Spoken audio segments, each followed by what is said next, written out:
Hello and welcome back to the Best Travel channel. Today I'm in Carlisle. I've been meaning to come here for quite a while, but now that I'm actually here, I'm really excited to have a look around and show you.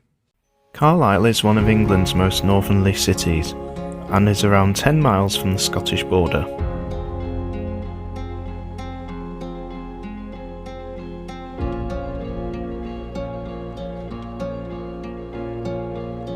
Just outside the train station is the citadel. The citadel is a former fortress built by the order of Henry VIII in 1541 to replace the rather less imposing gates that existed centuries earlier during the reign of Henry I.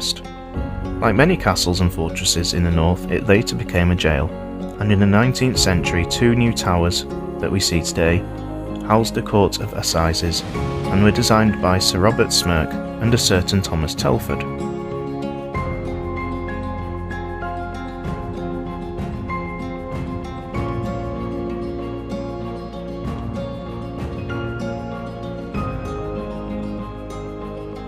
Carlisle Castle has an enviously large stained glass window, first installed in 1350, and a religious institute has existed here for nearly 900 years.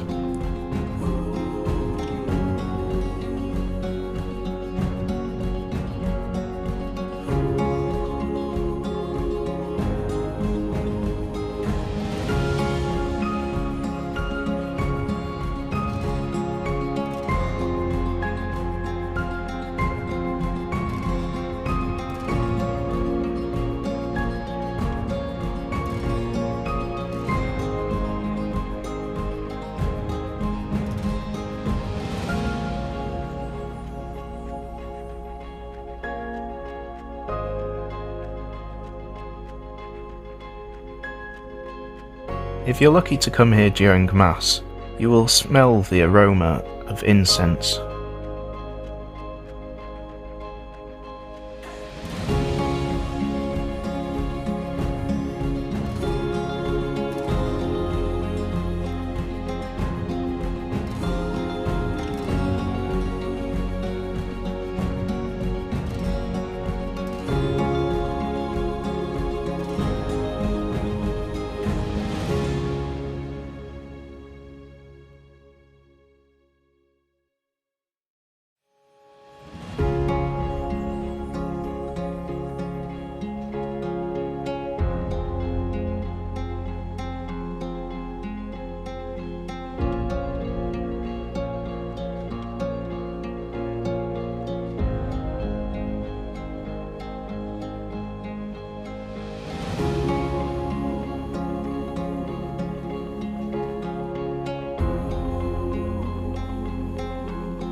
Due to Carlisle's location near the Scottish border, it was often targeted during Anglo-Scottish battles.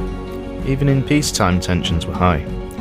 It was during this time that Scottish and English raiders would steal and ransack from the local towns, including Carlisle. Outraged by their behaviour, the Archbishop of Glasgow, Gavin Dunbar, in 1521 furiously cursed the border raiders. The curse of the Archbishop was put onto this stone in 2001, and while it sounds slightly comical today, back then it probably caused quite a stir, and has been attributed to some of Carlisle's most recent disasters, including floods and football relegation.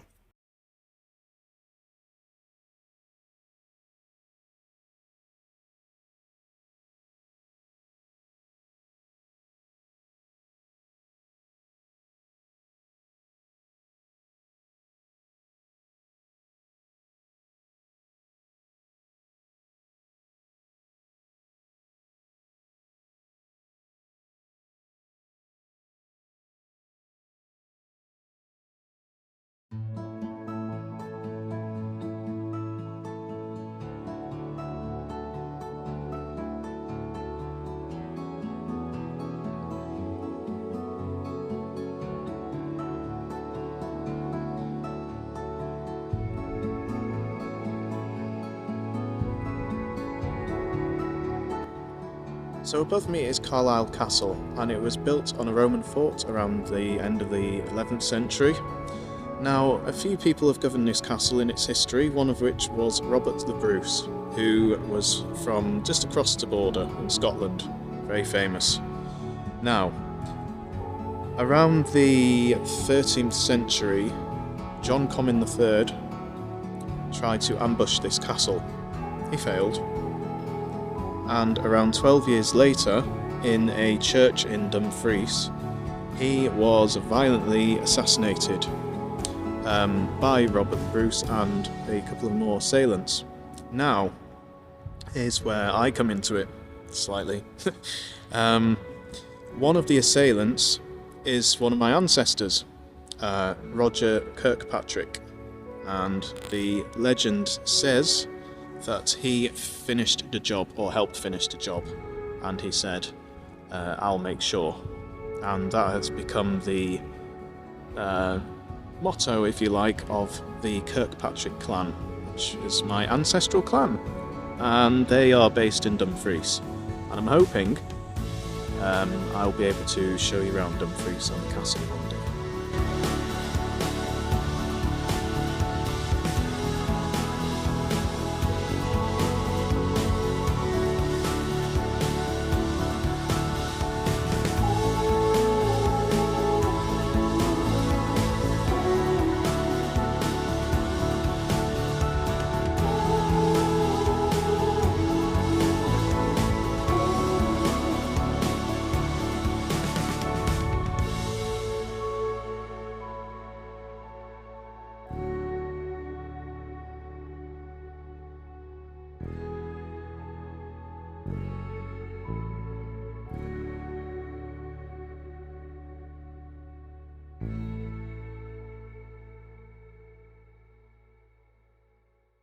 So this is the Italian-Chinese garden, or Eden River Bridge Garden, I think it's also called. It was designed by Thomas Mawson and Sons in the 1930s and has some Italian features. There's nothing really Chinese about it. It reminds me a little bit of when you've got an English option on a Chinese menu, which is basically omelette. Omelette, English. Yeah, so it's an alright little garden to sit with views of the bridge and the River Eden.